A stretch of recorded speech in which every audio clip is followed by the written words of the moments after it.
Kalau korang fikir rim Jepun ni semua puluh-puluh ribu, korang dah salah faham Hari ni Wan Cina nak unboxing satu set rim yang baru sampai kedai Wan Cina. Rim buatan Jepun yang sangat mampu milik untuk korang guys.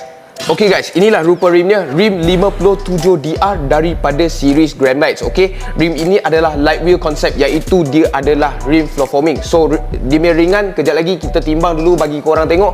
Tetapi kita boleh nampak rim ini dia punya pattern siang-siang macam TE37. Okey, 6 batang yang sangat simple, memang tengok tak bosan. Okey, so harga dia pun tak serupa macam TE37 yang memang puluh-puluh ribu.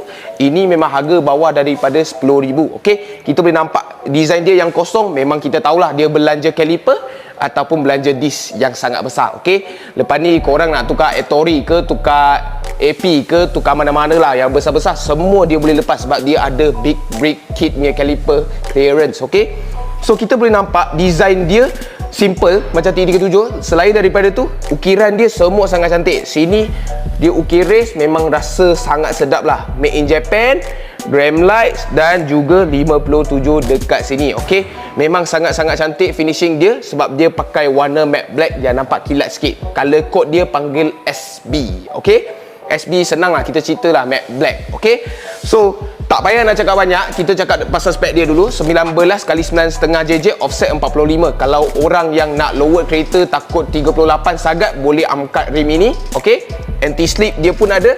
Okey, untuk korang yang nak tambah traction dekat kereta korang, kalau rasa ada yang tak ada anti slip tu, korang tak nak, boleh ambil lah yang ini, dia ada anti slip. Okey, so kita timbang dulu tengok berat rim ni berapa, sebab light wheel konsep baru kita cerita tadi, cakap dia floor forming lah. Okey, okay guys, kita timbang berat dia dulu berapa. 10.4 kilo saja untuk rim 57DR ini daripada jenama race. Okey, kita hari ni nak bagi tahu ialah harga dia tak seperti yang T37 puluh-puluh ribu. Ini dia harga mampu milik dan juga review sikit rim yang baru sampai di kedai Wan Cina untuk buatan Jepun. Okey, so race 57DR ni saya rasa lah dekat Malaysia ni belum lagi ada FL5 yang pasang. FKA tak pasti, tapi FL5 rasanya memang tak ada orang lagi yang pasang dekat Malaysia. Okey, so kalau korang dengan berminat dengan rim ni, boleh datang cari Wan Cina. Itu sahaja untuk video ni. Kalau korang suka video ni, tolong like, share dan komen kat bawah apa yang korang nak tengok seterusnya. Macam biasa, cari Wan Cina. Thank you guys.